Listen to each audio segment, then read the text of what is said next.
What's up, y'all? We're here, episode 1, Chip and Chase podcast. I'm here with my good friend, Derek Hubdeness. What is up, buddy? How's it going, buddy? Oh, it's going, man. I'm fired up. I think we're gonna have a fun ass night. It's 9:53, just struck here, Central Time Zone. You're out in the mountains, so an hour earlier. You got the easy shift. I'm Colin. We'll be hanging out with you guys. I'm excited. We're gonna touch it all. This is episode 1, so we gotta have some fun here, eh? Like we're gonna sip on Grandpa's old cough medicine here, have a hell of a time and enjoy ourselves, eh? Yeah, I think we hit it right from the start or right from the top. Colin, tell him a little bit about yourself. Yeah. Obviously we're a couple beer league dropouts here. Never made it. Never made it too far. We I think both of us big hockey fans. We enjoy watching it, talking puck. We're here to talk some puck and have a good time. So what's a little bit about yourself? Well, two things. I got a really funny Colin story. Oh God! But we're gonna talk about this. Yeah, I grew up. He grew up an hour west to where I grew up in South Dakota, and freshman year he moved to my lovely little hometown.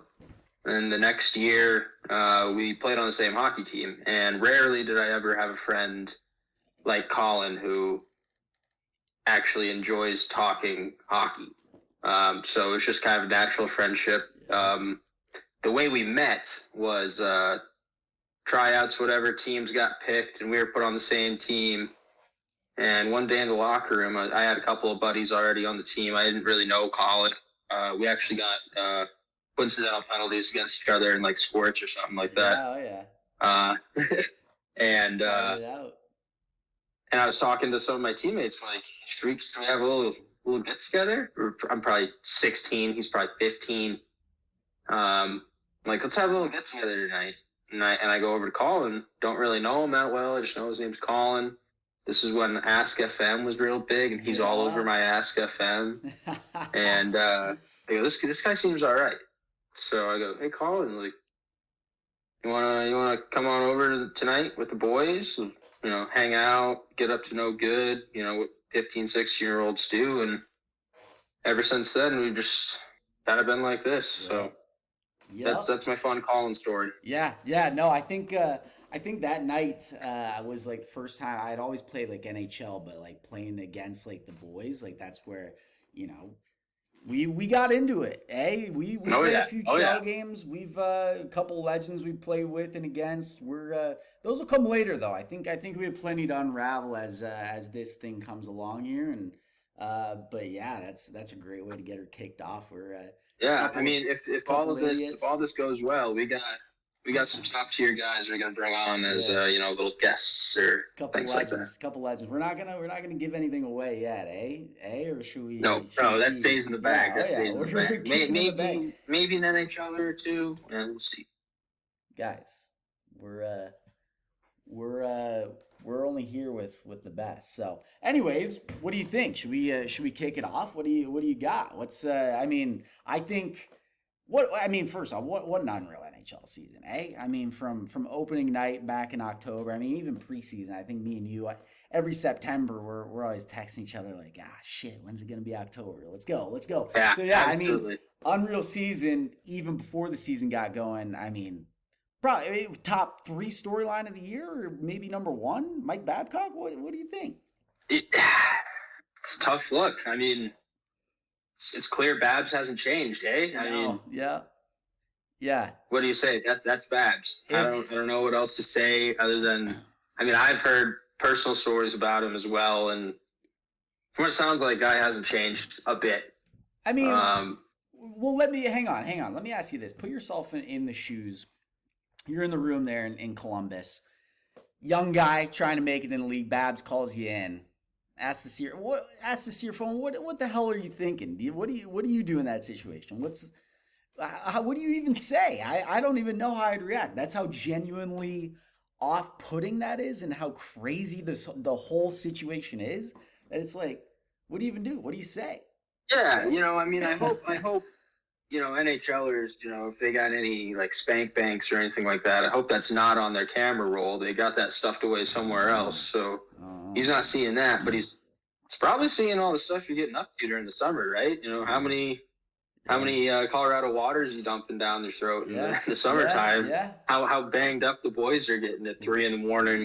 doing God knows what. Yeah. So yeah, we know the boys like to get loose here and there. So I can only imagine what he saw on those camera rolls. And I'm glad the NHLPA stepped in, got everything taken care of. Everybody was kind of protected and it all worked out. Babs is back to being unemployed Babs, and it's over with. So good on everybody who brought that story to the surface there before the season. That was, I think though the funniest part of the story is that nobody was that surprised. Like, oh, it's fucking Babcock, Everybody was pretty well accustomed to that sort of stuff from him, eh? Yeah, and the fact that it was more or less confirmed by a handful of people. Right. Which is, it's insane. All got taken care of, but that was before NHL opening night even started. Unbelievable season. We're gonna go through some playoff matchups here tonight. Obviously, that's the name of the episode, but we kind of want to go through some big points throughout the season as well. I mean, where do we start, Rick? I mean, what do you think? Where do we start on all of this? I'll start right from opening night puck drop. I'm a Penguins fan. Yeah. Yeah. I remember getting all fired up. Me and my buddy go, "Hey, why don't you come over tonight? I don't work tomorrow. You don't work tomorrow. I have a couch you can sleep on. A couple chilly ones. Like, let's just get banged up and watch some hockey." Yeah. And I was so fired up all day. I'm wearing my Penguins 2017 Stanley Cup shirt. I got my Stanley Cup champions koozie on my beer, and I'm just fired up. Yeah. Pittsburgh scores first, I think. I don't remember. Wow. Henry. Let's look this. Anyways. Yeah. Yeah. Go ahead. Look it up. Anyways. I remember one of the focal points of the game is Bedard didn't win a single face-off against Sid. Not a single face-off. Later in the year, there ended up being a clip coming out where Bedard goes up to Stripes and he goes, I think I'm 0 for 8 on face-offs tonight against Sid. Yeah. I think the Stripes said something. I'm back. He said, "Yeah, that's what happens there." Welcome to the league, kid. That's the NHL for you right there. Yeah, and I mean, we'll skip to the end. How did it end, Derek? I just looked up the score. I forgot all about 4-5? 4-5? 4-2. Hawks won that one. I forgot all about that. For some reason, my memory was. I forget too. That was opening night as well. Like the first game. Yeah. I mean, the kid versus well, not the kid, but Connor Bedard. This generational talent against facing off against Sid. I mean, kind of shifting over to Bedard. What a season for that kid, eh? Your front runner for rookie of the year, or who else you got? The only other guy I think that's got any competition is obviously Brock Faber. Hell of a stud, Minnesota guy. Gotta love the Minnesota guys. Being from South Dakota, Colin 09. Love the Minnesota guys. Any other year, he's winning the Calder. I think you're right. But also one guy I want to say who kind of slips under the radar a little bit. Luke Hughes had a hell of a season there in New Jersey, coming from college last year. Obviously, the same thing Faber did. Faber, we can't forget, too, got stuck in the first round against Dallas. You can see the hat last playoffs. And I feel like that was kind of his coming out party. I feel like I watched a lot of that series, obviously, and I feel like that was kind of where I watched the kid and some of the plays he was making. I think he saved an overtime goal, and maybe I think it was game 1 he saved, which Minnesota went on to win in double overtime. He saved a goal, which would have put Dallas up 1-0 in the series. And I just remember watching the smooth skating straight out of the U of M. I mean, and as well, he was traded for Kevin Fiala in that swap. What a pickup, Billy G. And the fact that he was a second round, 45th overall pick. Yeah. Just shows too. I mean, some of these kids just blossom late, and especially too. I think, and we can talk about this later on as well. The NCAA kids coming from NCAA. I think that's going to be the preferred route for kids to develop. If you're not a top 10 pick and you're not going to be in the league in 1 or 2 years after your draft, I think NCAA is an easy choice. Yeah. I mean, think about it. You're especially going in as a younger kid who's sick, and you're gonna go to the NHL. Coming in as a 18, 19-year-old, you're playing against 22, 23, 24-year-olds. You're playing against grown men. I don't care how good the skill level is in the OHL or whatever league you want, the USHL, WHL, the Q. Doesn't matter. You're playing against grown men. And I don't care how many more games you play in junior. I think, like, if I were in that position, I would rather play less games and spend more time watching film, spending that time in the gym, getting bigger, getting stronger for that next level. Where, I mean, when you come in your freshman year, you're probably one of the weaker guys in the league. Right. By the time your freshman year is over, you're right there. If you come back for your sophomore year, you're right there with everyone else. Yeah. Fully agree. Yeah. And I mean, too, just to kind of highlight again, Brock Faber averaged 24, 58 a night. Shoo! Holy moly. I mean, he was playing top pair minutes, especially with Spurgeon out for a lot of the year with his bad injury bug. Insane year by Faber. I think you're right. I think you hit on it. Any other year, he's probably the guy. But Dard, 61 points, 67 games. That's, and some of the stuff he did too, man. Like, come on. He's getting special, and I'm excited to continue watching him in this league. And I think a good ceiling for Faber is maybe a less, I don't know if mean is the right word for it. Maybe a less mean. No, tough probably isn't the right word for it. Mean, tough, whatever word you want to use for it. I think a less mean or tough Charlie McAvoy. Yeah. That's a great. I think I agree with that. But McAvoy too, you could say when he came in the league as a rookie, he wasn't as mean and tough as he is now. So I 100% agree. Those are very comparable. I think that's probably the best comp. I thought you were gonna say like Cale Makar for a second. I was gonna say, whoa, let's pump the brakes. No. Let's calm down. Let's calm down that train a little bit, which actually is kind of a good transition. Colorado Avalanche, hell of a year. You're out there in Denver. You get to watch them. Watch plenty of games, Cale Makar, unreal season. Nathan McKinnon, just that guy. I mean, it seems like he's getting better every single year, is he not? He's going on 30, and he's just getting better. No, yeah, 100%. My bank account would probably not be too proud of me of how many times I went to Avalanche games this year, but the way that whole stadium is like on the edge of their seat every single time he touches the puck. Yeah. You can hear everyone just go, oh.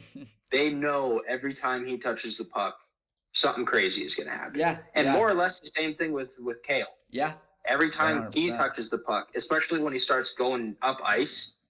Yeah. That place knows something special is going to happen. And Ball Arena truly is one of the best places to catch an NHL game, regardless of what you say, Colin. No, I'm in full agreement. I won't argue that. I think there's better venues. United Center in Chicago has a hell of an atmosphere when they're good.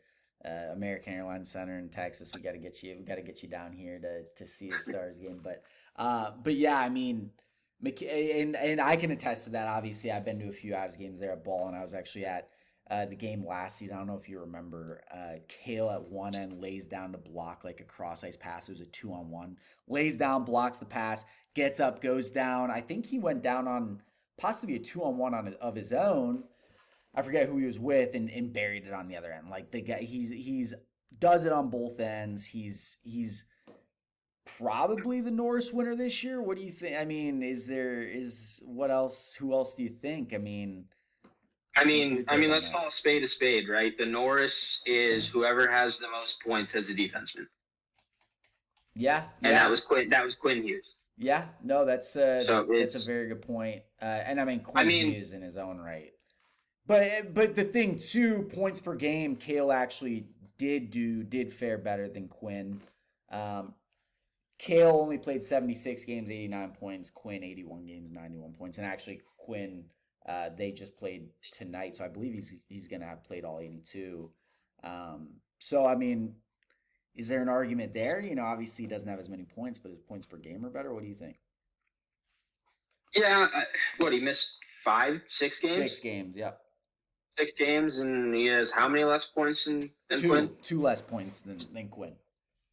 I mean, I think there's an argument to be had there. It's just, when the voters vote, it's whatever defenseman they like more. Right.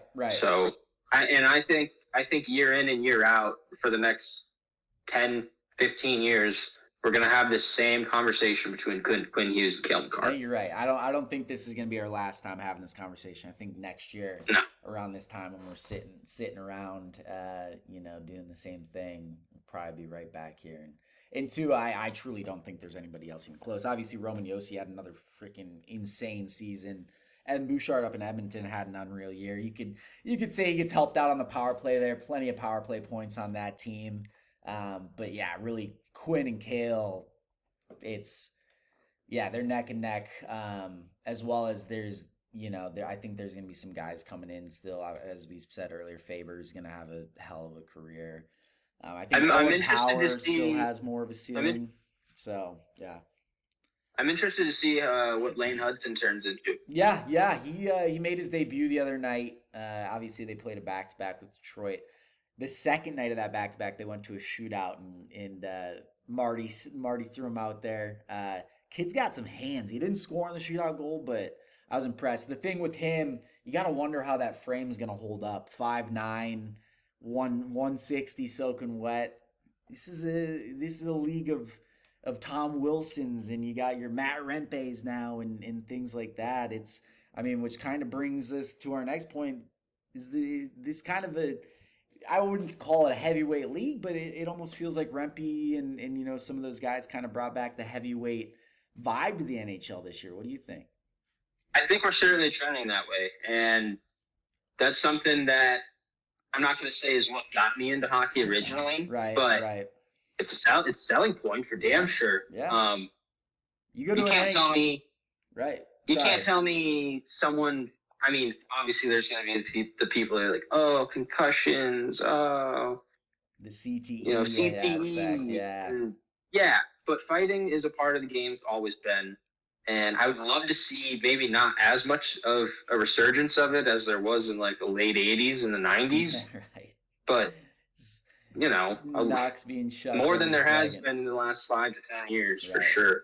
No, I'm with you there. I think most people are too as well. You bring a guy who's never been to a hockey game and he sees a tilt out there, it's gonna attract more people to the game. I do also I looked over and I saw a score. I do want to update you on 2 scores. They're probably gonna shock you here. Obviously, we're recording as the West Coast is finishing up for all those matchups. Ducks up 1-0 on the Knights, but also Hawks up 1-0 on the Kings. So both those games looks like Hawks, Kings, 30 seconds left in the first, and then Ducks, Knights is halfway through the second. So a lot of hockey to be played there. Anyways, transitioning over. Yeah, I think fighting, and especially Rempe, I tuned into a couple of those games, especially that hockey night in Canada when they played Toronto. Him and Revo going at it out there center ice. Holy moly, that was it felt like a playoff game that night too. Both those teams going at it, a lot of hard hits, and those guys fighting. Obviously, Rempe in his NHL debut Stadium Series out there at MetLife. Let's take a timeout right there. How sick would it be to make your NHL debut at a Stadium Series in front of 70,000 people? It's I was thinking honestly, because they were talking about it. Obviously, I didn't know too much about the guy. I don't know if many people knew a lot about this kid before he set some fireworks off with Matt Martin there in his first NHL shift. But yeah, I was thinking the same thing, is like, holy jumping. Like, that's got to be insane. I mean, for the kid, that's a hell of a stage to take your rookie lap on and really be welcome to the show. So yeah, it'd be unreal. I don't think there's any cooler way you could make your debut other than an outdoor game. So Yeah. Calling a quick side note on that. Say you make it to the NHL and you're taking your rookie lap. How far wide are you missing that first shot? Oh, I mean, probably souvenir for a lucky fan. If we're being completely honest, that thing's probably row 35 in the lower concourse, easily, without a doubt.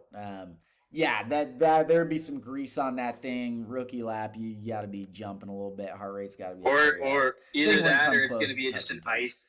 Either that, or it's just going to be an ice burner. Yeah, just a little worm burner. Possibly, I don't know. I don't think I've shot on the ice in my life since mini night, but yeah. What about you? You hitting the net your first go around, or? Considering I'm the guy who still skates and you haven't touched your hockey gear in years, I like to think I'd at least hit the net. It might not be a rifle, but I get to the hash marks. I get to the hash marks and rip it. Well, yeah. I think that's what you have to do. I think you're doing yourself a disservice if you're trying to rip one from the top of the circles. But these guys also, let's not forget, best in the world. They're there for a reason. So that's we won't be there. We won't be there. No, yeah. Fortunately, we don't ever have to be in that situation. Let's get. I mean, to kind of talk further. Couple midseason firings. Edmonton, obviously, they're a playoff team. We kind of talked about them a little bit earlier. Tough start. Let go of their head coach, Woodcroft. I always thought, ever since he took over behind the bench, I didn't think he was a very good coach. I think he kind of rode the coattails of Connor and Leon a lot of nights. He played those guys 30 minutes some nights. You're on the first night of a back-to-back, and this guy's got Connor and Leon out there for 40 fucking minutes, just riding them all night. And come on, man, it's not an NHL coach. So anyways, Knobloch takes over. They obviously take off. I think they've been the best team in the league since he took over. Talk a little bit about those guys. I mean, some resurgence in Edmonton. Yeah, I mean, as soon as they were going through that streak, everyone is, oh my god, what's gonna happen? And I knew deep down, there's no way they're gonna go down like that and not make playoffs. Yeah, no, I think we all kind of knew. Yeah, that as long as McDavid and Draisaitl are on that team, they'll be in the playoffs. Right. They might not be a first week of February, they're a lock to make playoffs, right. But they'll be there at the end of the year. Game 82, they're in the playoffs. Right. But yeah, I mean, given it's a Canadian market, so everyone is just losing their minds. But Mick GM steps up and he's like, I want my junior coach. Right. But Knobloch came in, they hell of a run. Went after it. Another team that had a hell of a run at the end of the season. Your Pittsburgh Penguins. I know we touched on them a little bit, but let's back up a little bit before that. The trade deadline, insane trade deadline. We got to touch on a few things when it comes to that. Me and you, that's kind of when we started our journey here in covering hockey. And we should have talked more in the beginning. We just kind of had this passion. We want to talk hockey. We want to be all over it every night. Try and be on it at what we can. So we kind of started right there before the trade deadline. So crazy deadline for us. Anyways, Jake Gensel, your boy, you housed, his brother, you knew the Gensels. What I know, there's probably still emotion attached to it. Walk me through it a little bit. Yeah, Good family friend at the Gensels. You were at his Stanley Cup party when they won. Yeah, I mean, I wasn't going to bring that up. I'm surprised. Wait, hang on. Why is there Sid with the Stanley Cup in your background? I 100% thought it was going to be you with the Stanley Cup in the background, honestly. So I mean, good for you. That's I love that. But anyways. Yeah. Man, I knew. I didn't know. I mean, Colin, you can attest to this. I was a firm believer he wasn't going anywhere. Sid was not going to let it happen. Right. And then hearing him after his first game back in Pittsburgh saying to the Pittsburgh media, I didn't want to go. I wanted to stay. And then seeing where Pittsburgh ended up with basically in the playoffs up until game 80. Yeah. Do you know what would have gotten us there? number 59. Yeah. Yeah. Uh, I'm a firm believer. This might be a unpopular take. Um, we don't have a lot of draft capital. We don't have a lot of prospects. But as long as number 87 is on the Pittsburgh Penguins, you do whatever it takes to Right. at least make the playoffs. You have to compete. Right. No, we talked about that too, and I think we've talked about it since then. The year that Sid had too, it just an unreal year. I'm trying to pull up his stats here. You might even know him off the top of your head. I mean, Sid with unbelievable. He's 37 years old. It seems like Father Time hasn't even sniffed this guy's jock strap, Derek. He's 36. 36. I'm sorry. I'm sorry. 36. Forgive me. 36, 42 goals, 52 apples, 94 points. Played all 82 games, man. 36-year-old. And another season wasted.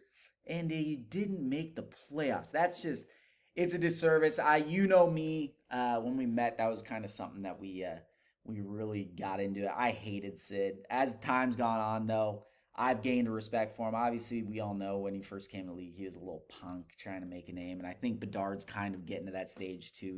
He's getting it from guys. He's being, he's having to take on dudes every night. So, but yeah, what a season! I mean, trading Jake. I don't think the door's closed for him coming back in the offseason.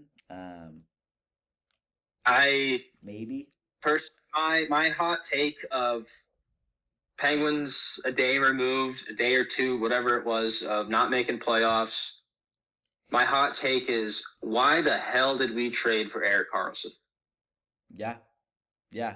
Dubas, that's kind of his MO, isn't it? He tries to just create Golden State Warrior teams, doesn't he? We saw him up in Toronto with JT and the big four up there, Matthews, Marner, Nylander, trying to replicate that almost in Pittsburgh with Gino, Sid. They went out and got Riley Smith last offseason, who's aging and gave up assets for him. So I don't know. And especially too, you expect to make a run picking up former Norris champion or last year's Norris champion. Insane season for Pittsburgh, and I think Sid even said in his exit conference or his exit press conference, we kind of fell behind and then got it going and just ran out of runway. We didn't have enough time. Like everyone says, if you're out of it by Thanksgiving, it's hard to get back in it. Yeah. This league is it's tough to make up ground on a nightly basis when you're out of it. So yeah, they kind of put themselves in a bad spot and kind of sour into the year. Maybe next year. What do you think? What do you think happens with Sid here going forward? I think he's a Penguin for life. I don't think he's going anywhere. I know everyone has this. Trust me, I live in Denver. I'm a Penguins fan. See, I'm a Penguins and an Avalanche fan. You got to have an Eastern and Western Conference team, and Nate's buddies with Sid, so they're my team. Yeah. But trust me, everyone in Denver's like, oh, bring Sid here. Like, trust me, I'm here for that. But I don't think that's going to happen. Sid is a Pittsburgh Penguin through and through. Yeah. I don't think he's leaving. At this point, he's won cups. He's made a shitload of money. Yeah. He doesn't really have anything else to win. He doesn't. Yes, it would be nice to put another Stanley Cup on the resume, but at the same time, I mean, I know every guy in the NHL has a house and they don't want to move, but he's set up there, man. I'm pretty sure when he retires, he'll continue to live there. Yeah. That's just the type of guy that Sid is. He's not. I don't think he's going to leave. He's not built like that. Yeah. He wants to play his whole career in one sweater. Right.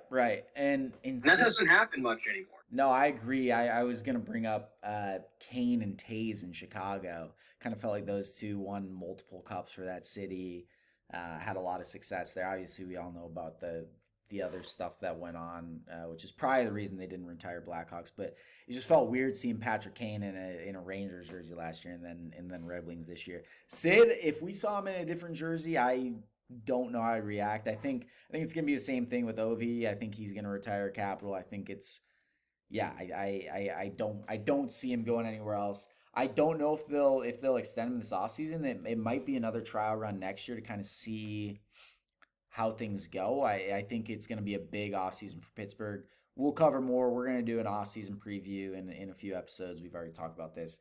We'll go very in depth on the Pittsburgh Penguins. I think, my friend. There's a lot to cover there. Yes, we will. It's gonna be a big offseason for them. So yeah, we'll cover that in a future pod. So be sure everybody subscribe. You don't want to miss that one. That one will come out probably in a few months, probably as Stanley Cup Finals are wrapping up. So, anyways, other news on the trade deadline. The Vegas Golden freaking Knights, man. From the rafters with 2 minutes left. Dude, I mean, and the thing is, and I'll let you talk a little bit about this, me and you were shocked when Hannafin was headed there, let alone they go and get Thomas Hertl. Like you said, they took a Hail Mary and 10 minutes left in the trade deadline and come away with this guy. What do you talk about it? What do you think? Quickly, I wanted to put out there publicly, I was one of the first people to be on the Hannafin to Vegas. Yeah, I think you beat Elliot Friedman. So yeah, not a big deal, but let's have that on the record. I appreciate that. You know, Vegas does it every single year. Everyone complains, like everyone says. If it's your team doing it, oh, you love it. Yeah, eat it up. Yeah. And then I remember you posted on our Twitter something about like no one or like how it's being done elsewhere, and someone was like, "Oh, this is exactly what Toronto's doing." I'm like, "Yeah, Toronto doesn't have a Mark Stone on IR ready to play. Right. Pretty much everyone on Toronto's IR is done playing. Right. Muzzin, Matt Murray. Who else was there? There was one other guy. I mean, Matt Murray's got a chance to come back, but let's be honest. Like, even if he does, is he going to start a game over Samsonov this postseason? No. I mean, exactly. unless he's that bad. Right. But if he's that bad, Murray's not going to be back. You know, they're going to be on the golf course by the time Murray's back. Yeah. So, yeah. But I mean, that's just Vegas's MO. They're going to do it until something changes. Yeah. I know a lot of people have been talking about. That's fine if you're over the cap, but for the playoffs, you need to be at, like, your roster. Whoever is playing in the game needs to be at the salary cap. Yeah. I just don't see how that would work. Right.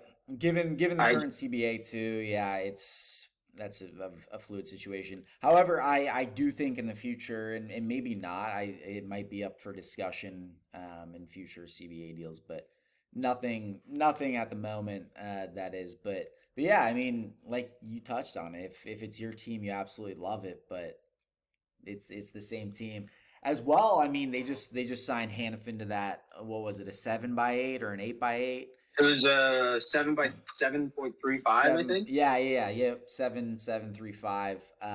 So yeah, he's locked up. Essentially means Marchessault is probably on the curb. I mean, this is the guy. I mean, yes. Marchessault's probably gone, but would you be amazed if they did some crazy shit at the draft and all of a sudden he's back? Yeah, but I mean the thing is, who's gone then if it's not Marchessault? I just don't think there's enough. I mean, Stevenson. I don't think makes enough. Stone's their captain. Eichel's not moving anywhere. There's not. I mean, Barbashev, they signed to a big deal last offseason. Maybe there could be something there, but I don't know. That team is cutthroat, and they've proven they're going to do whatever. I mean, he's proven he's going to do whatever it takes to win, and I mean, we'll get into it here soon. When Stone comes back game on in the playoffs, it's not going to be a team I don't think you want to see. And that's the other thing too. If you're healthy enough to play game one of the playoffs, why aren't you healthy enough to play game 82? Right. Yep. And I think there's a lot, and obviously he had a spleen injury. I don't think we can take away from the seriousness of that injury. Right. I think we have to be very, very clear about that. But you're right. I mean, it's no amazing, it's no God sent type thing that he's just 1 week prior to playoffs. Is this his third year in a row now? just suiting up and ready to go by the time game one comes around. You're telling me insane. if you're hurt in the National Hockey League, 3 days difference No. of playing game 82 or playing game one is. All right. Sorry, y'all. Our cast cut out there, recording cut out, but just kind of finish your thoughts here on Vegas, Rick. Obviously we talked about these guys, like the end of the regular season. If you can play game 82, why aren't you playing? If you can play game one of the playoffs, why aren't you playing game 82? Yeah. Yeah, I mean, Vegas is going to Vegas until they change the CBA. I don't know in what way they would change the CBA to make that work. Yeah. Like I said, I just don't think having your lineup be under the salary cap is realistic. Because what about? Playoffs. I mean, given it's unlikely, but like you're going to be having AHLers play in the playoffs just to meet salary cap. That's kind of that's kind of the thought behind the CBA too. Is they want the best playing as well. So it's complex, but it defeats the purpose of the trade deadline. Yeah, exactly. So, anyways, without further ado, what do you say? We get into some playoff previews, some series previews, give our predictions on how we think things are going to unfold. Like we said earlier, we're recording here as the West is kind of getting wrapped up. Vegas down 3-1 right now, and LA up 3-1. That shapes things in the West, but we'll get to that when we get to it. Let's start out in the East here with the Tampa Florida series. That's going to be a heavyweight series there. They kick their series off on Sunday. They got the 11:30 Central game. Florida has home ice in that series. What do you think? Obviously, Florida being the one seed in the Atlantic. What do you think? Ricky? Well, Florida was 2-1 in regular season series. Yep. Schlacked them the last game too, 9-2 in the last game. So, yeah. It's hard to count out Tampa, but this time around, I mean, Kucherov is special right now. Maybe the whole Tampa team will make me eat my words, but I got the old Cats in 6 games. Oh, wow. Okay. I thought you were going another direction. I'm going Tampa in this one. I think the complete opposite. I mean, this team has the pedigree. They've won multiple Stanley Cups already. They even lost another one a couple years ago to the Avalanche. This team was best in the league on the power play as well. 5th in PK, just over 83% clip, or tied for 4th in PK, excuse me. I mean, I don't know, man. This team, they were quiet this year, and I think that's when they're most dangerous. They were so quiet all year. We heard about Toronto plenty, the Rangers plenty, Vegas, Colorado, but they don't talk about Tampa that much, and I think that's scary for this team. I don't know. Like I said, I think they have the pedigree. Kucherov, 100 assist season. That kind of goes to show they didn't talk about. Everybody was all over it when McDavid got his 100 assists, and Kucherov just did it last night, and people were like, oh, okay, like doesn't matter. I mean, it's a huge deal, 100 assists, only being the 5th player in the history of the league to do it. I think McDavid kind of took away some of the glory there, obviously, but yeah, Florida won the regular season series. Florida is a heavy team. Obviously, they just went to the Stanley Cup last year, losing to Vegas there in the final. Kind of got beat up towards the end. I don't know. I think this is gonna be a heavy, long series. I'm taking Tampa in 7. How many games did you have Florida taking in there? I am 6. 6 games. Okay. Interesting. Florida, they have the pedigree too. Like I said, they kind of shocked everybody last year, barely sneaking into the playoffs. This year, they were a little bit more loud about it. Like I said, first in the Atlantic.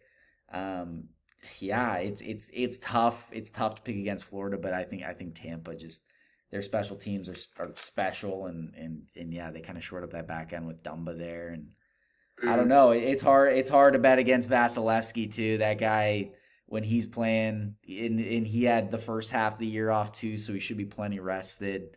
I don't know, Derek. You're seeing that, and I hate this because now I almost feel like you're kind of swaying me towards Tampa. Yeah, that's what I'm trying to do here. It's the one thing, the one player I shouldn't say is like not recognized enough, but he was a massive ad at the deadline, and I don't understand why he can't stick on a team. Is Anthony Duclair? Yeah, he has been lights out in Tampa. Yeah. I like that guy a lot. He had some speed and grit. I do not understand why he does not stick on a team. Yeah, he's a good player. He's almost like a Max Domi, right? Where he kind of has a cup of coffee everywhere. But I think it's almost maybe it's to their disadvantage. They mesh very well in whatever lineup they're in. They can both play up and down the lineup. I like that. You're right. That's two sneaky ads. I forgot about the Duclair ad. That was so under the radar as well. The Dumba ad was under the radar. Yeah, I just don't see. But the on the other side of the coin too, if Bobrovsky gets hot, Tkachuk starts doing. I mean, Tkachuk. There's not another player in the league built for the playoffs like Matthew Tkachuk is. Is there? The guy. He'll get dirty in the corners and he'll score 3 on you in a night, and you walk out of the arena battered and bruised from the guy. So I don't know. I think Florida caught a lot of lightning in the bottle last year. I truly didn't even think they were going to make the playoffs this year. I guarantee I'll probably eat my words. You were saying you were going to eat your words for Tampa. I think I might, but yeah, I just don't see how you pick against Tampa in this first series. So that's what I'm taking. All right, who do you got in Boston-Toronto series? Boston-Toronto, this is another one. It's gonna, I don't know, Derek. It's gonna go the distance, I think. The crazy thing though, Boston swept the season series 4-0. Obviously, one of those went to a shootout, one of those went to overtime and losing it. Both teams, I feel like, aren't going to make a long run. I don't see either of these teams coming out of the East or truly even out of the second round. I think both of them are built. Boston added a little grit with the big rig at the deadline, right? And they have a little bit more grit in their bottom 6. Toronto's not built like a playoff team to me. I don't know. This one's another head scratcher. I think this one's going to go to 7 as well. I think when these teams duke it out, it's going to go the distance. I don't know. My heart's telling me Toronto, but my brain's telling me Boston in this one. At the end of the day, I think I'm gonna go Leafs in 7 though. I think wow. Yeah. Last year they popped the cherry, got the monkey off their back. I don't know. I'd like to see him do it again. What do you think? So I'm kind of on the fence with Toronto. I can't decide if I want to see them win the whole thing. Yeah. Raise Lord Stanley, or if I kind of want to continue laughing at him. Yeah. Year after year after year. I can't stand Maple Leaf fans. No. Sorry to anyone listening that may be a Maple Leaf fan. I cannot stand Maple Leaf fans. But on the same, can you stand many Bruins fans at the same time? This might be the insufferable in my eyes, this is a shot at you, Colin. Toronto fans are almost as bad as Dallas Stars fans. Oh my! I don't think they're in the same. I don't even think they're in the same ballpark. That's a crazy statement. That's just an insane statement. I think it goes maybe. I have to apply. I think it goes like Maple Leafs, Rangers, and Bruins are kind of up there in the same. Vancouver fans can be a little bit, crazy, and even those Oiler, Calgary fans, and then I think there's like 30 teams, a couple WNBA team fan bases mixed in there, and then probably Stars fans. I don't know. That's my opinion. Hey, Hawks just tied it. Hawks tied it with the Kings, eh? Okay. Well, Vegas just lost, so Vegas needs the Kings to lose. Wow, they did. Okay. Well, let's keep going. We'll get to those series soon, but yeah, Vegas just tied it. Back to the East though. Back on topic. Boston, Toronto. What are you thinking here? Remind me. Take the fan bases out of it too. What's that? Remind me, what did Toronto add at the deadline? Dewar from Minnesota. Good fourth line ad. The guy can kill penalties. He's a gritty guy. Labushkin for the Lushkin second again. year in a row, correct? Yeah, he's a forgettable name though. I think he's not going to do it for you. And Boston added Maroon. Maroon and I think that was it. Yeah, I nothing else comes to me. I think Toronto got overexcited on winning a series last year. Boston wants vengeance. They want to get it out of the first round this year. I like Boston in 6 games. Okay. I don't hate that. Like I said, I lean both ways on that thing. That you said Toronto in 7. I said Toronto in 7. So yeah, we're on either side of each other so far. That's a good mix. I love that. And you even have Florida in 6, right? Just sorry to go back to that one. Yeah. So both of those in 6. Okay. I like it. Anyways, moving on. Capitals Rangers. Out in the East. I feel like both of those Metro matchups kind of seem like no-brainers. We'll see if we're on the same page here, but hop into Washington. Washington Rangers. The Rangers didn't add much of anything that comes to mind at the deadline. Wenberg from Seattle. Okay. It's a good ad. The middle 6 he's guy. Been lights out. He's been lights out for the Rangers. Yeah. Washington minus 30 whatever goal differential. Minus 34. Yeah. In my eyes, they honestly shouldn't be there. Again, Homer Penguins take. I think the Penguins would put up a way better fight. That being said, I don't have much to say about this series. Rangers in 5. Yeah, no, I'm kind of with you. There's not a whole lot to talk about. Washington, the only way they stand a chance to even win a game, in my opinion, is just bore the Rangers to death and put us to sleep. I think that's the type of hockey they're gonna have to play in order to do anything. I agree with you when it comes to their we could have seen a better team here. I really wanted Detroit to get in, and it sucks they tied in points at the end of the year, but Washington obviously had the tiebreakers. Chicago just went up 4-3. Oh my goodness. Stars fans are rejoicing. I don't think they've ever been Hawks fans like they are tonight. That's insane. Ryan Donato. Wow. Okay. Yeah, this is insane. Anyways, Washington Rangers. Yeah, it's I don't think it's going to be a close series. I think it could be a sweep for the Rangers. But I'm going to go 5 as well. I think Washington can steal one in Washington. Lindgren, if he plays lights out one night, can steal one for them. But yeah, I don't think it's going to be very close. So Rangers in 5 for me as well. Canes and Islanders. This one I don't know how many eyes aside from Isles and Canes fans is going to have on it. Two teams who, I mean, the Canes play a fun brand of hockey. They're, don't have a ton of superstar power, I don't think. And then the Islanders, Patrick Waugh, like, come on. But give me your take on this one. Regardless who the Islanders coach has been, year in and year out, it seems like for the last 10, 15 years, they're okay with winning 1-0 hockey games. It's the Lou Lamoriello effect too, I think, there as well. So yeah.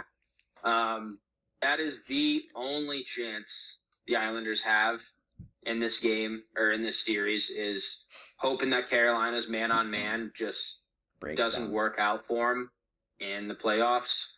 I don't think that's going to be the case. The Islanders play a very boring brand of hockey. That's known. Islanders fans are screaming at the clouds right now, but I think Carolina finally got over the hump of not wanting to spend on rentals at the trade deadline this year. Aside from your boy Gensel. Gensel's a huge ad. He's a rental though. Well, you're right. Yeah. Oh, I'm sorry. I was listening to that backwards, and in that they finally did give in to rentals. Sorry to interrupt, but yeah, what do you think? I think Carolina in 5. Okay. I'm pretty close with you, and I I think you hit a lot of the key points there as well, where the Islanders, they'll bore you to death every night, and they're not going to think twice about it if they have to. Very gritty. I mean, that's one thing about them too is they'll hit you to death. They can tally 40 hits a night easily in the playoffs, and I think they'll leave the Canes battered and bruised in this series. They went 1-2-1 against them in the regular season. They were all close games. I just don't think. I mean, the Canes are very under the radar. I mean, Gensel's such a good addition to that team as well. I think their back end plays very well. I think the Canes will only go as far as Kochetkov will take them though, right?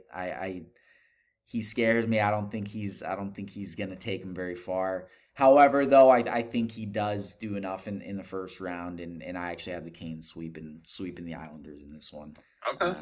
So yeah, and maybe that's just more so me just not wanting to watch more than 4 games than New York Islanders. Sorry, Islanders fans, but your team's boring. It's tough to watch, and I'm not gonna say I'm sorry for that either. So, anyways, so yeah, we still have the West kind of wrapping up here a little bit. Should we continue going through the East and kind of take to the Stanley Cup Final, who we have going, and then hop over to the West? It's like 10 minutes left in that Hawks-Kings game, and then we can hop over there. Yeah, so, we don't have to spend too much time on diving in deep in second-round series. Right. Obviously, this is all hypothetical, so we can just kind of give what we think, a couple thoughts on that. Move on. You have Boston, Florida in the second round. What do you think of that series? That's if Boston and Florida wind up meeting in the second round, that is going to be a series. Yeah. Both. I mean, I think Florida gained a lot of playoff experience last year. Obviously, they went to the finals. Yeah. That is a team, in my opinion, that is built for playoff hockey. Yeah. You can't count Kachuk out. He's going to be a factor all the way through. I like Florida in 7. Okay. I love that. I had the complete opposite, Toronto, Tampa. Both coming out of 7-game series. I mean, we even saw what they just played last night. Matthews couldn't even tickle his 70th. I think, and I know I'm going to regret picking Toronto in the first round because like I said, I just don't think they're a playoff team. And when it gets to this second round, Tampa-Toronto seems like such a mismatch to me where I'm like, how the hell did I pick Toronto to get out of the first round? You know what I mean? So I don't know. And like I said, I think both these series could go either way. If it did get to the second round, though, and I should have said at the beginning, I think winner of that Florida-Tampa series has the best chance of getting out of the East. I think, in my opinion, anyways, I think would be able to run the tables in the East. So I pick Tampa over Toronto. I want to say 5 games, but probably 6 games is what I'd put down there. So going to the other side, we both picked Carolina, New York. New York Rangers pretty decidedly. What do you think in that one? I think as good of a regular season as everyone on the Rangers had. Thank God Kreider didn't score 50 goals again because I would have lost my marbles. The most crazy guy to pop 50 in how many seasons, isn't he? I've said it a million times. The most overrated 50-goal scorer in the league, in the history of the league. Really? Even Hyman this year, potting 49 of his 54, whatever it was, from the blue paint? You think Kreider? I mean, at least Kreider can score out wide. You want goals, you go to the net. Yeah, that's you want goals, you go to the net. Get to the dirty spots. I love it. It's just the Pittsburgh Penguins fan and me coming out. That's fair. I can't stand the Rangers. Yeah. I can't stand Chris Kreider. That being said, I think Carolina added enough at the deadline to finally get over that second round hump to make it. Well, I mean, they did it last year and got swept. Yeah. But to be a genuine contender this year, right? I have Carolina in 7. Okay. So both of your second round in the East going to 7. I don't mind that. I think I'm kind of in the same boat where I think Carolina does have the pieces, but the Rangers are deep too. I even saw Filipino was skating with him yesterday. I don't know if there's any chance he's going to play in the playoffs. I didn't look much deeper into that. But I love the Rangers top six. I know you absolutely despise Kreider, but that Kreider Zibanejad, duo, those guys kill penalties. They obviously out there on power plays, 5-on-5. I mean, like I said, I think Carolina only goes as far as their goaltender is going to take them, and I don't like Kochekov a lot. I don't think he's a Stanley Cup caliber goaltender.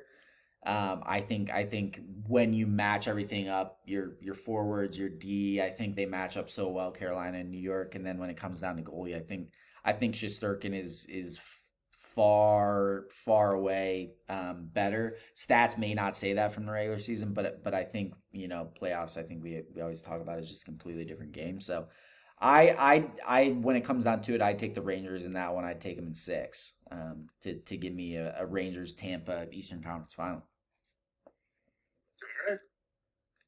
So you had Carolina and Florida out of you. What do you think in that one?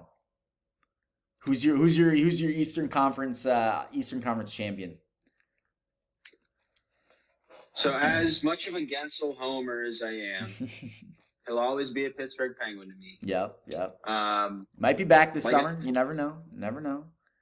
I'm crossing my fingers and my toes. Yep. Florida's been there before.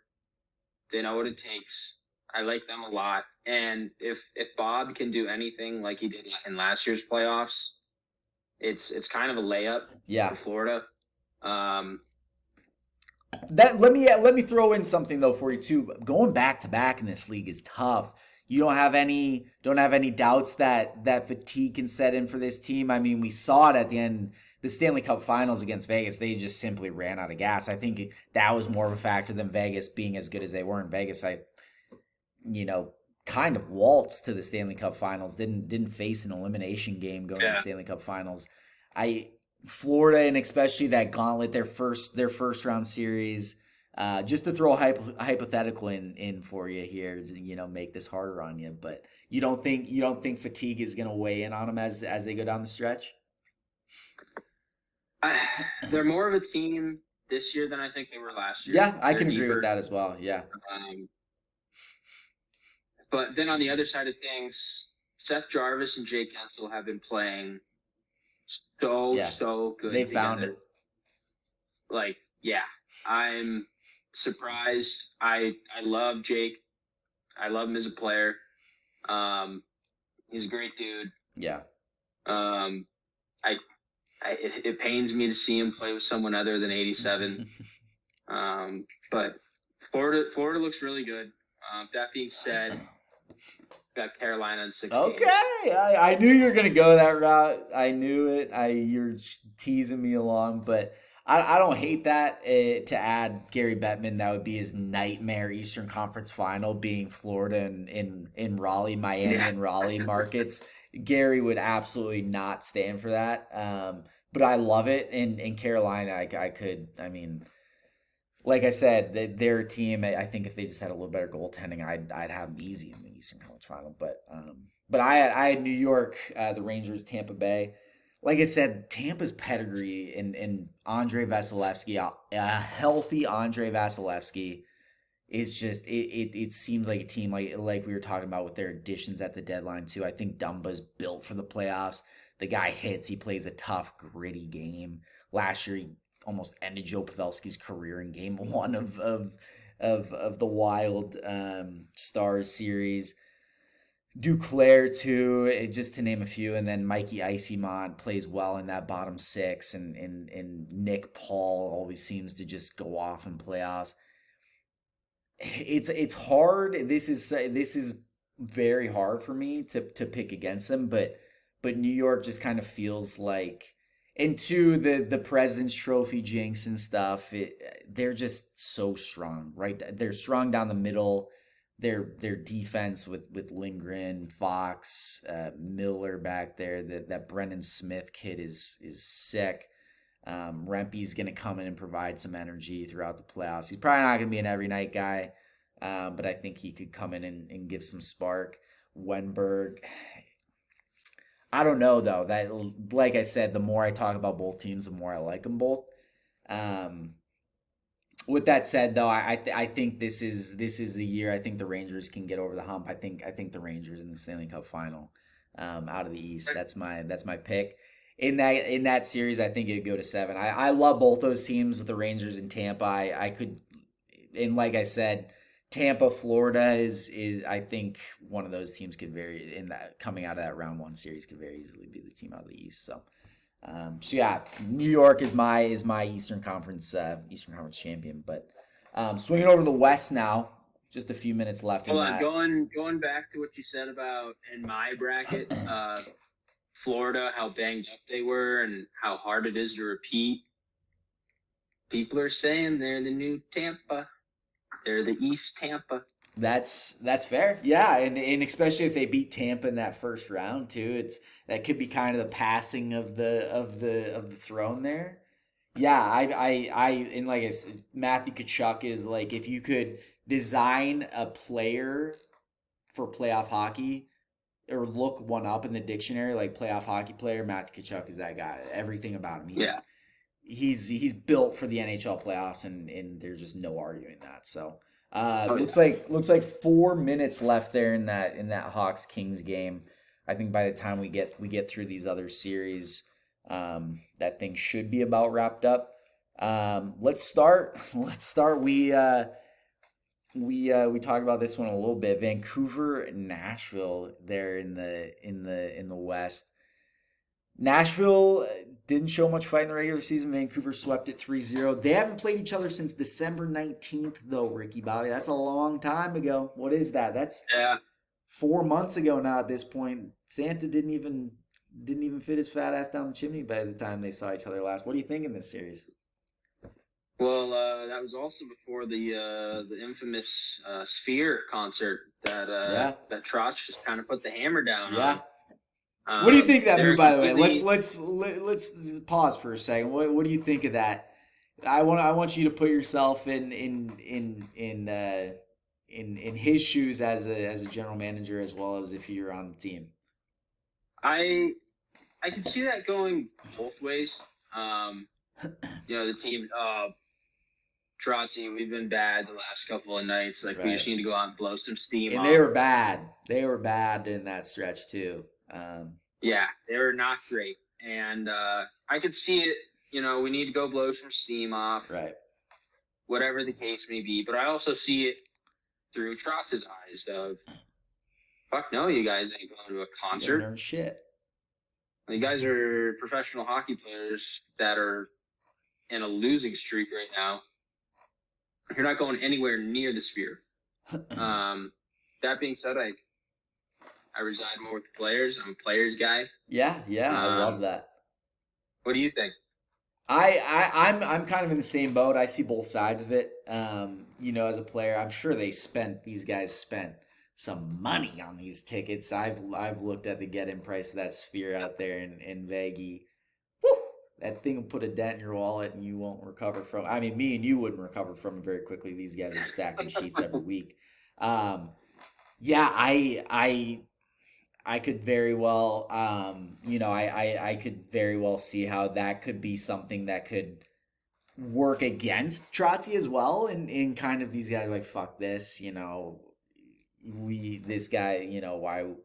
But it had the exact opposite effect. They had won their previous game on that road trip against St. Louis, but of their previous 6, they had only won 1, and that was an OT win against Arizona when Arizona was bad. I don't think they won the whole month of February. And then rattled off after that Vegas win, 1, 2, 3, 4, 5, 6, 7. How are ya?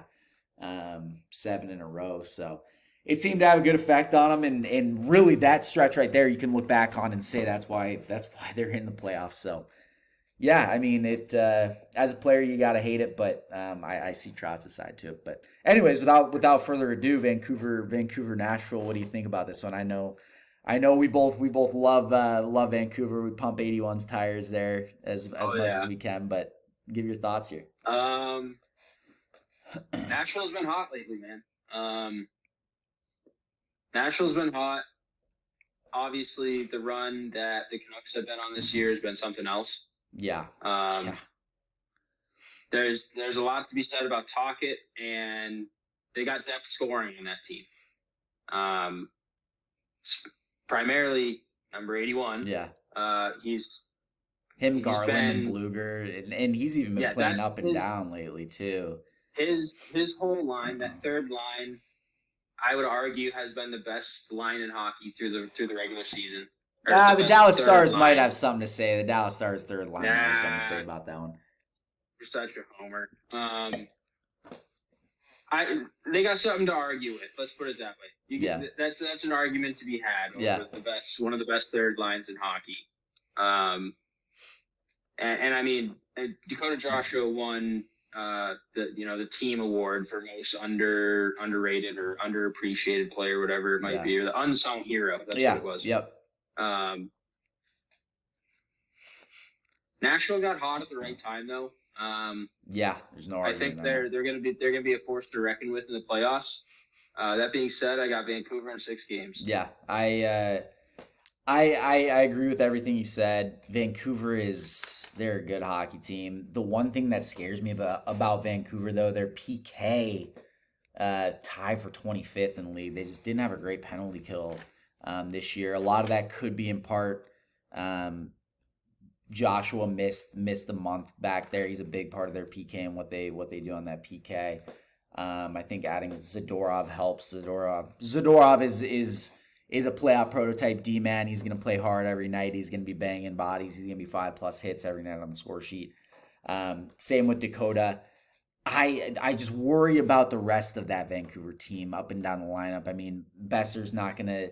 At Besser, we haven't seen playoff Besser. JT Miller, you're not sure what you're going to get. I think JT could be a very fun guy to watch in the playoffs. Quinn Hughes isn't gonna shake it up a whole lot. There's some question marks on Vancouver that I'm excited to watch, and I think Nashville is kind of the perfect series because I think Nashville kind of has the same issues. They traded Yakov Trenin at the deadline to Colorado, and I think he provided a lot of good grit and size on that team that they really don't have now. Otherwise, obviously they have the big dude. Why am I forgetting his name? The guy who set the record for hits, Lazone. In regular season, he's gonna. Hey, Kings tied it up with a minute. Oh my God! Well, I think all they need is 1 point, and they. Or wait, no, excuse me. If they get 1 point, let's see here. Regulation wins. Yeah. All they need is 1 point, and they're in that third seed to play Edmonton. So, gosh dang. That sucks for Stars. But anyways, Arvidsson, wow. Anyways, I think I'm in the same boat as you. I think Vancouver should take this one when you match up. The only question is Demko. Is he going to be his old self he was down the stretch for them? Obviously, he hasn't played here in a little while. Saros, we know, he's a unit back there, so goaltending could make or break Vancouver in that first round. I'm with you though. I'm taking Vancouver in 6 as well. I think they're built better than Nashville as far as playoffs go, as well as Tocchet. I think Tocchet's going to win Coach of the Year in the NHL as well. So I could see that as well. But I'm taking Vancouver in that one. Switching over, we don't have the Edmonton and Dallas series finalized quite yet. We will here in about a minute if this thing goes to overtime, or 30 seconds it looks like is left. So let's switch over. Winnipeg, Colorado. Winnipeg ran the wheels off Colorado this regular season, outscored them 17-4, swept the season series 3-0. What do you think? They're at home. Winnipeg's the home team in that series. That's a tough one. It's gonna be a good series. It's gonna be arguably the best series in the first round. Yeah. 2 heavy teams. Best series at Dallas Vegas might be taking that cake here if the Blackhawks don't score. But anyways, I'm with you there. It just went to overtime. Okay, so it's gonna be Dallas Vegas. Anyways. Let me just double check. I think you're right. I think it's in OT. Yep. Crazy, that man. The whole bracket up. That is insane. Anyways, back to the series. It's going to be a heavy fucking series. Like I said, probably one of the best series in the first round. I'm going to be paying a lot of attention to. Colorado's been missing their captain for 2 years. Being the little bit of an Avalanche fan that I am, I was holding out hope all season that Landy was going to be able to come back. Not even in the first round. Checking back in here, 12-17 here in the Central. Rick, we're chugging along.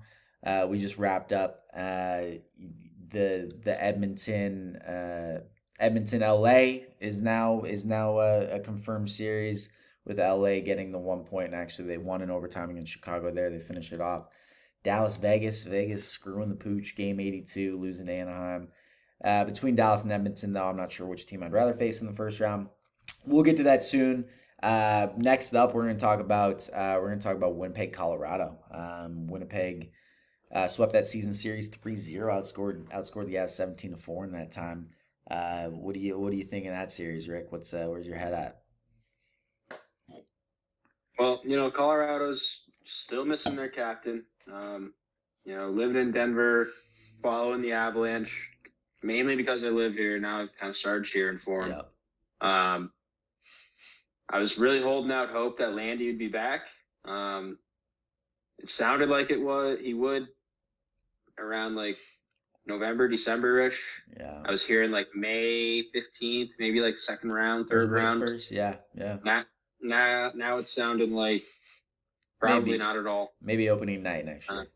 Next October. Yeah, maybe. This is going to be my most watched series personally. Both of these teams are built for playoffs. Yeah. Winnipeg is a large team. There are some big boys on that team. I'll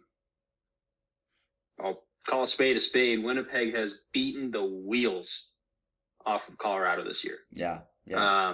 They've had their number for sure. They've really limited chances on the rush, which is what the Avalanche thrive on. Yeah. That's their MO.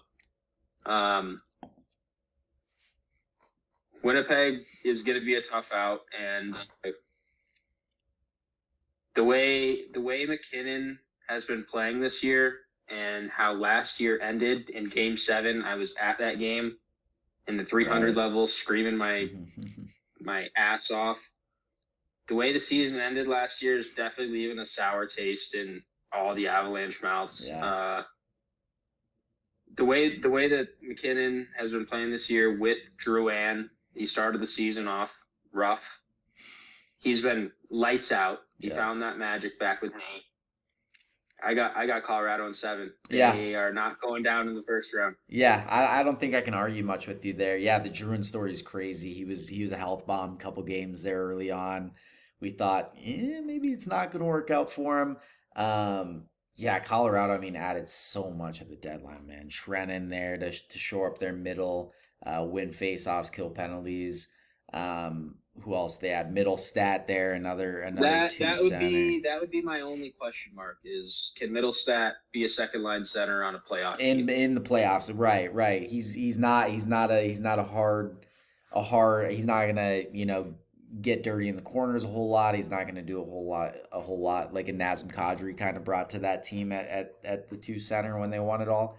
I think though, and even Logan O'Connor, it seems, I'm not sure if you've heard much, it seems like he's out for the foreseeable future. Landeskog's he had a season-ending hip surgery. Right? Okay, so he is out.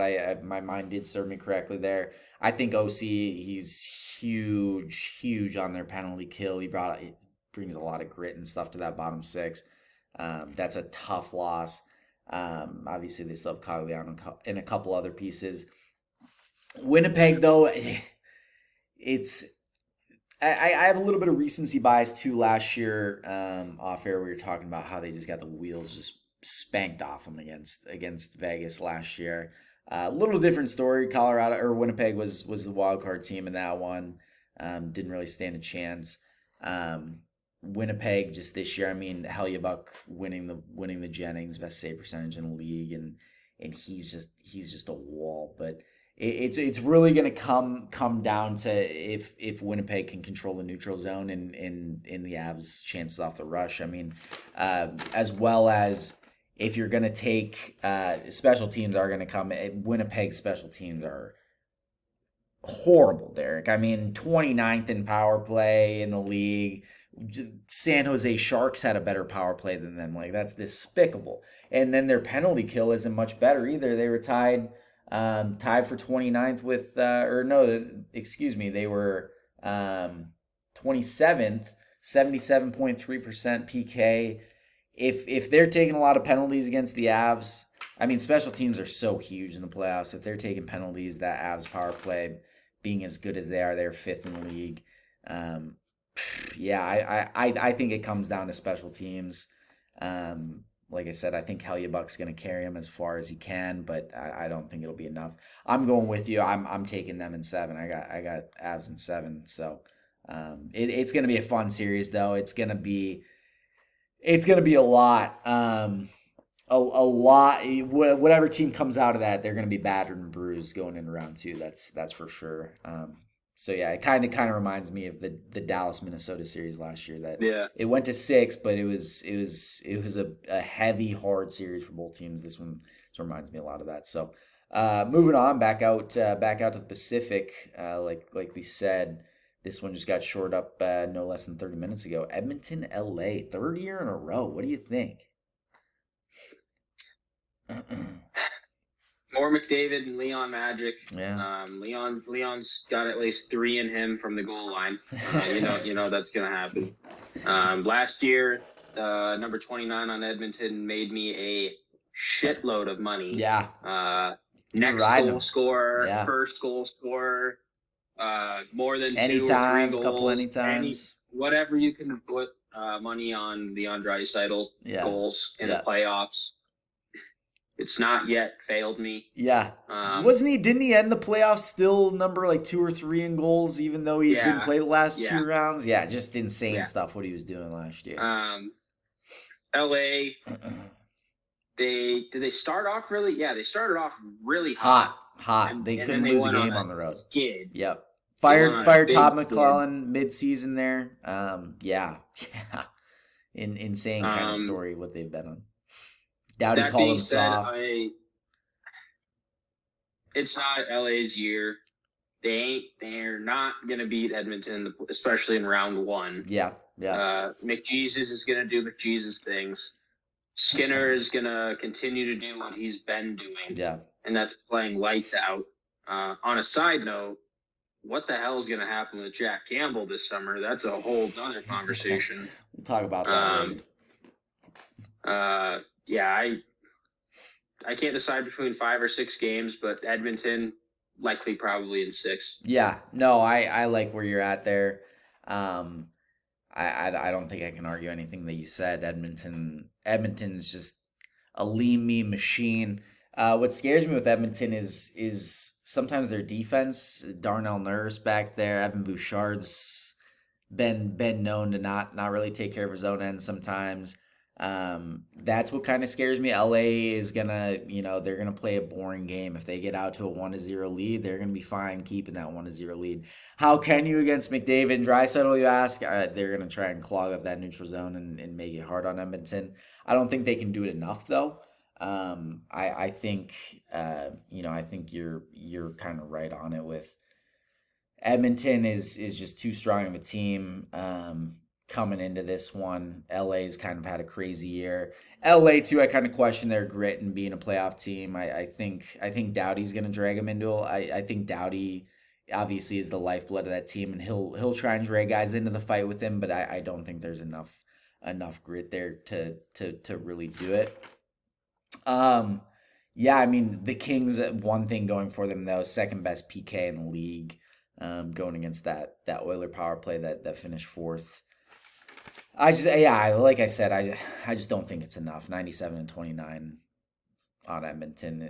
I'm gonna go Edmonton in 6 as well. I'm right there with you. We've been pretty the East, we couldn't agree on one thing. I think the West, we have it pretty well in line with each other, but I think that might change with this next series, Vegas I Dallas. think you're right. I think you're right based on that hat. You can see the hat I'm wearing, living in Dallas, kind of like you supporting the team. Crazy turn of events that we were talking before this. There's no way Vegas loses to Anaheim in game 82 to slide into that wild card 2. They did, lost 4-1, and then there's LA. Obviously, we've been updating scores here as it goes. LA almost lost Chicago, which would have given them back their third seed there in the Pacific. But Vegas Dallas, it's gonna be a fun one. What do you think?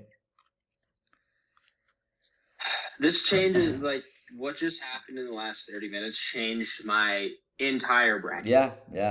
We'll get to it here in a little bit.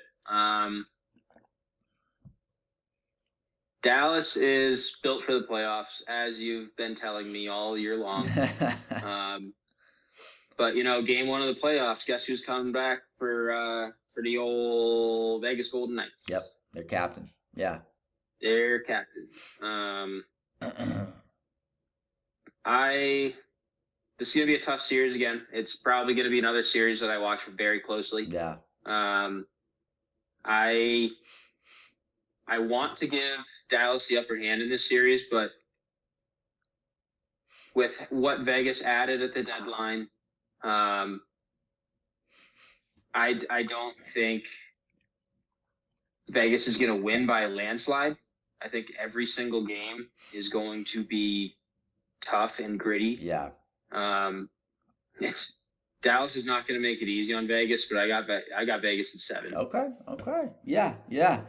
This one's so hard, and I hate that the Stars drew Vegas in round 1. You win the West, you do everything you can, you have home ice through to the end, and it doesn't matter. You're still getting the defending Stanley Cup champion. It sucks. I can't believe this is how it worked out, but this is how it worked out. I think it's going to be the best series of possibly the playoffs. I think these two teams are the heavyweights of the West. Dallas, like you've already said, I've been telling you all year, this team's built 8 20-goal scorers. They have so much depth. Their fourth line, they can road. Dadonov might be a scratching game 1 for this team in game 1 of the playoffs. They can rotate guys in on that fourth line. They can interchange Stakehoven and Dadonov on that third if they have to, alongside Ben and Johnston. The thing about Dallas, though, is their back end, that bottom 2. I mean, Suter's had a good year. Lindell's kind of surprised me in how good of a year he's had last year. I think both of those two were the big pain point for Dallas in that series loss to Vegas in the Western Conference Final. So I think if those guys can hold their own, playoff Ottinger is something unlike we won't ever see. But then again, you could say the same thing about Aiden Hill. He came on last year kind of in a Matt Murray for the Pittsburgh Penguins type fashion and took that team very far. He played so solid for him. It's such a hard series, and I hate that this is a round 1 matchup. I wanted this. I thought this was going to be my Western Conference Final matchup. It's just a shame that Dallas they got swept in the season series by Vegas. They lost last year. But, Derek, not everybody knows a little tidbit. Dallas swept the regular season series against Vegas last year. As well as we know how it ended in the playoffs in the Western Conference Finals. It's hard to beat a team. I mean, Vegas has already beat Dallas 3 times this year. It's hard to beat a team, continue to beat up on a team. Dallas being at home, I think, gives them the upper hand. I think that was really kind of the difference even in the Western Conference last year, going to Vegas for games 1 and 2 that both went to overtime. If Dallas gets a different bounce in games 1 and 2 in those overtimes, if Suter doesn't turn it over there in game 2, I think Dallas could come out of that series, but that's hockey. Bounces don't always go your way. I'm taking Dallas in 7. I can't go away from it. It's like I said, Dallas is just so built for the playoffs. It's going to be such a fun series. Though I'm gonna be on the edge of my seat every game. I haven't looked at game 1 tickets. I'm sure they've shot up right under my nose, and I haven't cashed in yet, but yeah, I'm taking Dallas in 7, and it's hard. But I think the country is going to be on Dallas' side too. I don't think anybody wants to see the cap circumcisers go very far. Wants to see So Vegas. Other than Vegas fans, obviously, what ones there Vegas are. So. fans. Yeah, exactly.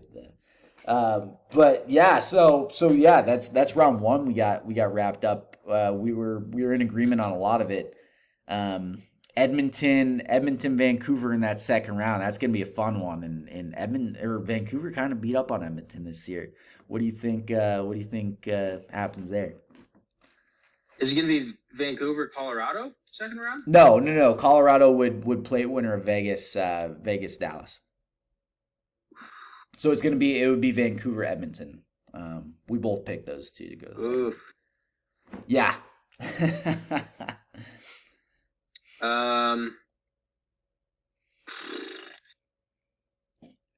I'll step in. I think that based on what we saw in the regular season and wasn't it a home and home to start the year that Vancouver beat the wheels off, and that was kind of their coming out party to start the year against Edmonton there.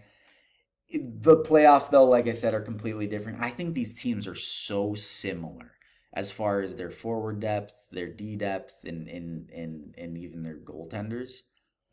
So I'm gonna stick with kind of how the regular season unfolded. I like Vancouver in that series. I also really like Edmonton, and it's so hard. McDavid and Draisaitl are gonna be men just possessed.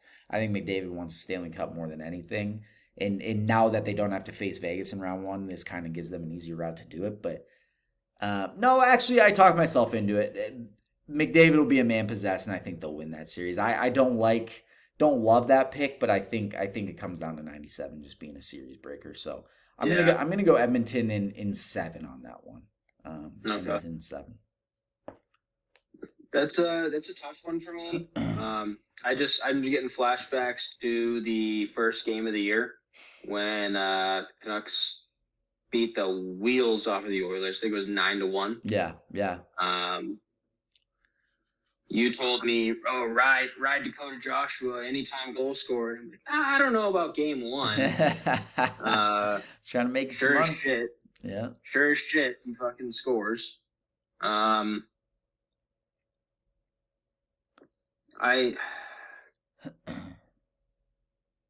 Vancouver's a good team. They got an amazing goalie. Yeah. I would argue top 5 in the league. Yeah. I don't think they got what it takes to get over 97 and 29. It'll be a series, but I think Edmonton in 6. Okay. Edmonton in 6. I like that. Yeah, it'll be a fun series for sure if that's how it works out. Yeah, I like that. And then coming back to that Central Division, we both picked Colorado in 7, and then you picked Vegas you picked Vegas in 7, and I picked Dallas in 7. Both those teams, I don't think there's any way around it. I think both those teams are going to be battered and bruised going into round 2. Which creates a more even environment. When I was originally making these picks, I thought Dallas in LA and Dallas could just walk all over them and get a beat up Winnipeg or Colorado. Obviously, that's not the case anymore. But you have Vegas, Colorado in that second round. Walk me through that. What do you think on that? Vegas, Colorado. My heart's telling me. Vegas. They're, like I said, their additions at the deadline cannot. It's hard to match. Oh yeah, their depth is insane. But honestly, like right after the trade deadline, when I was looking at like their projected lines for the playoffs after the trade deadline, I was just kind of looking at it and I'm like, it looks good, but it doesn't look like as good as everyone's making it out to be. Like it flows very well. No, I agree. Yeah, like it looks good on paper, but like when you just obviously they're all good players, they're all skilled players. But going back to Colorado, McKinnon is a man possessed right now. Mm-hmm. He's my heart favorite. The only reason I could see it going the other way is the fact that Kucherov has 40 goals and 100 assists. 40 and 100. Yeah. McKinnon More has points, 50-something goals and whatever amount of assists. Yeah. He almost got to 90. I think he was assists. 49 or 50, 51 and 90, I believe, is what McKinnon ended on. 51-87 is what McKinnon ended My only concern in that round is Georgiev. Yeah. He's very hot and cold. I went to the Dallas Colorado game when we lost like 4-7 last week, yeah. And Georgiev did not look good. Yeah. If he can somehow find his game and play like I think he can, which has not really been proven a whole lot this year, that's the only chance Colorado's got. Yeah. I'm gonna go with my heart, hometown, or where I live now. I'm going Colorado in 7. Yeah. Okay. I can't argue that. I think that second round, whether it's Colorado, Vegas, Colorado, Dallas, Winnipeg, Vegas, Winnipeg, Dallas, I'd take any 4 of those series. I think that's going to be. I think the winners coming out of the central division part of the bracket plus Vegas, obviously.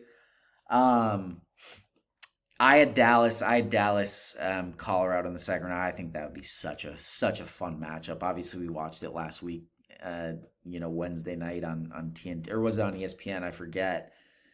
That would be such a fun series. Dallas's depth is just something I cannot get away from, and Colorado is. They like we already talked about. They added so much depth at the deadline too. I love Colorado's bottom 6 as well. And it's tough. McKinnon in the playoffs, it's tough to bet against them. I'd take Dallas. I'm sticking with my original gut. Dallas going all the way through, and I'd take him in that second round. I'd say 6 games. I think Colorado. I think I agree with you. Is Georgiev? How far is he going to take him? I think a lot of Colorado's playoff fate lies there. So I'm going to go with my current town I live in. Dallas Stars getting to the Western Conference Finals. So I have Dallas, Edmonton. You have Colorado, Edmonton. What do you think there? I think the additions Colorado made at the deadline. In addition to signing Zach Parise before the deadline, it's not that eye-popping skill. It's that hard-working mentality, grit that they wear added. Teams down. Yes. And Edmonton doesn't have a whole lot of that. Corey Perry, he's Corey Perry. He's proven he can play in the playoffs. Ekholm's a motherfucker to play against. Yeah. I personally see that being a lot more of a series than it was a couple of years back when Edmonton got swept. Right. But and I mean that Colorado team was so good too. It's tough. You can't compare that Colorado team and this Colorado team either. As much as I personally would love to see McDavid go to the Stanley Cup Finals, it's hard to go against what McKinnon has done this year. I keep going back to that. But then on the other side of things, you got McDavid, who went on an absolute heater at the end of the year, the last half of the year. Right. Came out of nowhere. Everyone's like, oh, he's dead in a heart race. And he's right there. Yeah. That being said, I think this is the one year that it just happens again. Or not again. Edmonton in 7. Yeah. Okay. All right. Well, yeah. So you have Edmonton, Carolina at the end. I'm gonna keep it like I already kind of alluded to. I like Dallas. Edmonton is a good hockey team. I could see a case where Edmonton goes to the Stanley Cup Final as well. I think if Dallas gets 2 run down, I could see that possibility as well. This one's hard for me. They got 2 tough series to get. Right. Dallas's route to get to Edmonton is what scares me, whereas Edmonton has LA and then Vancouver, Nashville, a little less scary in my opinion. But I think the home ice taking Dallas through, I think, is so huge. You know, this one's hard for me. I could see Edmonton. I very well could see Edmonton in the finals. Stuart Skinner just scares me. He's very unproven. Hasn't played a ton of playoffs either. Jake Ottinger, already talked about, his lights out in the playoffs. I'm gonna go Dallas in the Stanley Cup final. I'm gonna Dallas, New York for my matchup. And then let's get right to it. Who do you have winning it all here? Who's the team taking it home this year?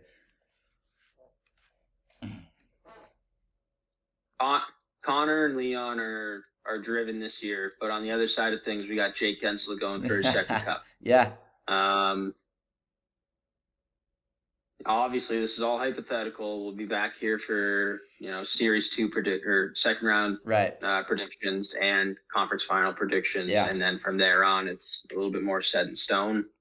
That would be a absolute tough series with two unproven goalies, which has honestly been the trend the last couple of years. Yeah, exactly. Goalies. I think Skinner would have the upper hand in that series if it did happen. That being said, I don't think Carolina's man-on-man is going to work too well against Edmonton. Right. No. Not when you got skaters on that team that can do what they can do. Yeah. I'd have to take Edmonton in 7 in that. Connor lifting it. I love that. I could definitely see it. I just can't get away from the fact that this Dallas Stars team just built to win a Stanley Cup. I'm trying to take all homerism out of it. The New York Rangers too, though, man. They're built just the same. This series, I think New York Dallas series, and those were finished the two best in points in the NHL, which would be unprecedented. You don't see that. But I just think they're the two teams built the best to have the best chance to get there. So much depth on either side, forwards, D. I know you're gonna hate me for this, but I think the New York Rangers, break the president's curse, and I could, and it's so funny I'm saying this because I think back in that round two series with Carolina, I said I could very well see Carolina taking it. So yeah, it's New York right now is my team. I want to pick Dallas, but I think just that route, and I think whatever team out of the West, if it's not Edmonton, I think just has such a hard route that it's like the Florida Panthers last year where they just break down in the finals and just kind of run out of gas. So that being said, if it was Edmonton, New York, and mine, I'd take Edmonton as well with you. If it was, but I picked Dallas. I have to stick with that, and I just think they run out of gas there at the end, and the East takes it.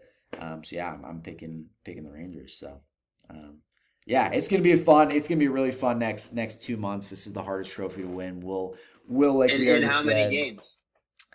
I think it turns into a Vegas Florida last year where it could be 5 or 6.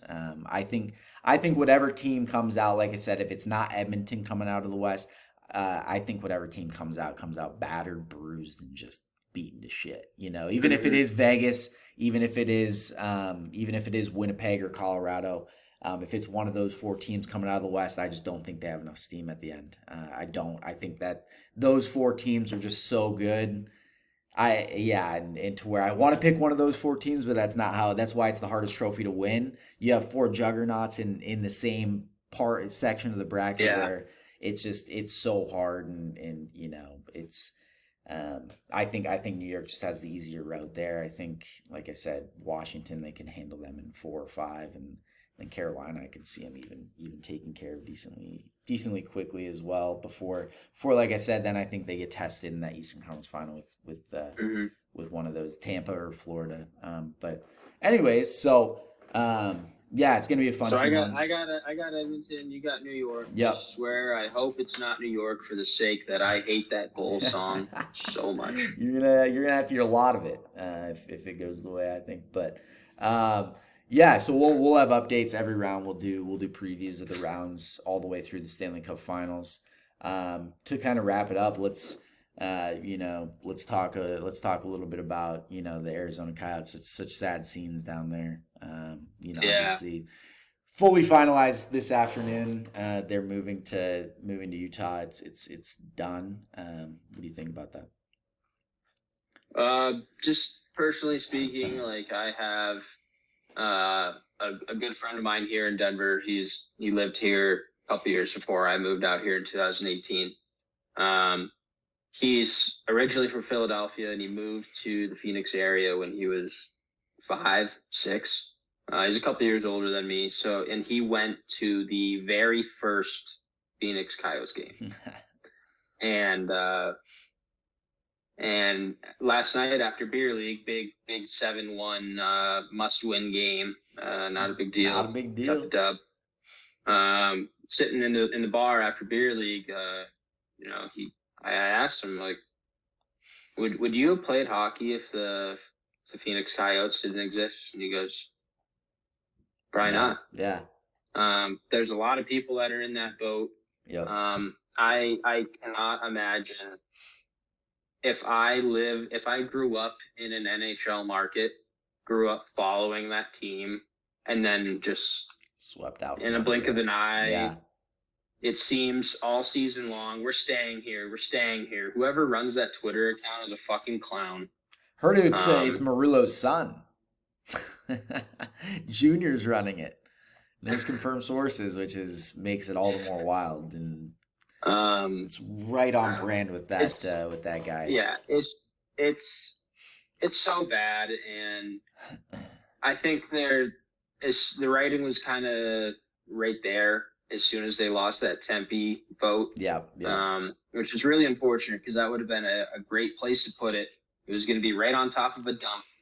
And for those who don't know, dumps cost a lot of money to convert into something that you can use. Right. You have to clean it up, get rid of all that shit. And the Coyotes were willing to spend the money to clean it up and make it useful. Yeah. But now that dump is going to continue to stay a dump and full of garbage.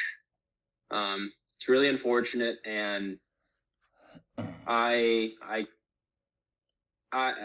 everyone thinks hockey doesn't belong in the desert, but it's been proven it works there.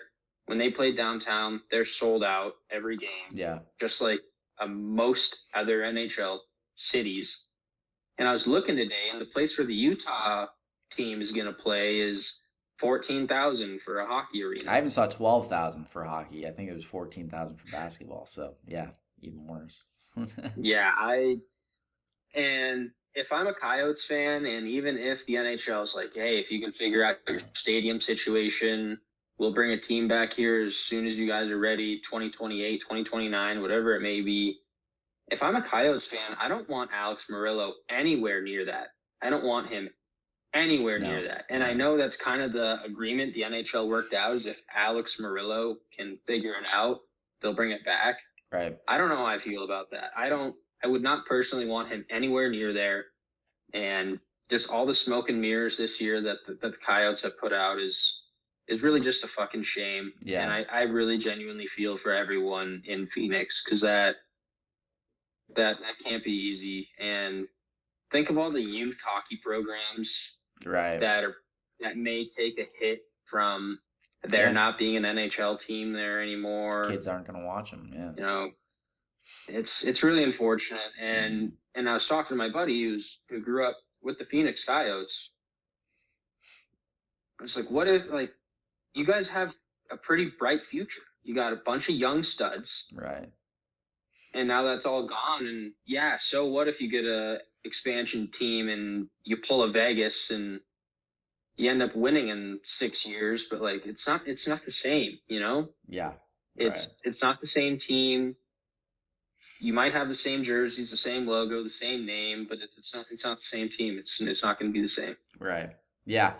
Yeah, no, and that, like you said, that team's going to Utah, locked and loaded, ton of young young guys coming up. They're gonna have $40 million in cap space this offseason. Stamkos, obviously might be UFA. We'll talk more about that stuff, but yeah, I mirror everything you say about them. It's tough, and even living in Phoenix for a year, I got to attend a game or two of the Coyotes when they're out in Glendale, and obviously not the most ideal situation for a hockey team to be playing 50 minutes from downtown Phoenix and Scottsdale in the those big entertainment areas. So yeah, I think hockey works in the desert. I hope it does come back, and I hope Murillo has nothing to do with it, because I think it'll the guy's a poison, and it won't work. So there's been talk. Hopefully, the Suns owner might they might need a new barn for their basketball team here in the coming up. Maybe something could work out there. We'll see. But yeah, sucks for Coyotes fans and all those people in the desert. It's not easy. So. And then on that note, I also heard today that Utah, they are undecided on a mascot and a team name, and they may be playing as the Utah hockey team next year. Yeah. That is just Despicable. Almost as bad as playing in the mullet for another 4 Yeah, years. no, I'm in full agreement. I mean, that's like the Washington football team that they had there in the NFL. Yeah. It's just the worst. So yeah, hopefully they can get something figured out. Yeah, all the best for Utah fans and that franchise going there, but stinks for everybody in Arizona. So, anyways, you got anything else? We're gonna be primed up here starting Saturday, watching some hockey for the next 2 months. We'll talk again here on the pod, probably in a few weeks. 2-3 weeks after the first round's over, kind of talk about everything that happened, and I'm excited, man. It's gonna be a good time. We'll come back and we'll revisit all of our picks and how everything works out, and see how wrong we were about everything, or maybe